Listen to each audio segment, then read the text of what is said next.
नमस्कार मित्रांनो, आज आपण जाणून घेणार आहोत होळीच्या सणामागील पौराणिक कथा होलिका दहन। ही कथा आपल्याला शिकवते की भक्ती, सत्य आणि धर्म नेहमीच विजयी होतात। प्राचीन काळी हिरण्यकशिपू नावाचा एक असुर राजा होता।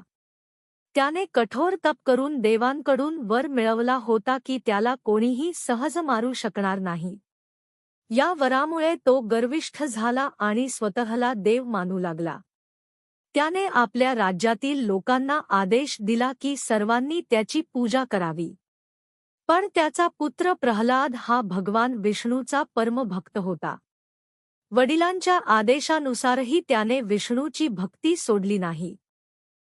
हिरण्यकशिपू संतापला आणि प्रल्हादाचा वध करण्याचा कट रचला। त्याने आपल्या बहिणी होलिकेला बोलावले। होलिकेला असा वर होता की ती अग्नीत जळणार नाही। ती प्रल्हादाला घेऊन अग्नीत बसली। पण भगवान विष्णूच्या कृपेने प्रल्हाद सुरक्षित राहिला। होलिकेचा वर निष्फळ ठरला आणि ती अग्नीत जळून भस्मसात झाली। मित्रांनो, या घटनेतून आपल्याला शिकवण मिळते की अहंकार आणि अधर्माचा नाश होतो, तर भक्ती आणि सत्याचा विजय होतो। म्हणूनच दरवर्षी फाल्गुन पौर्णिमेला होलिका दहन केले जाते। हा सण आपल्याला धर्म, सत्य आणि श्रद्धेची आठवण करून देतो।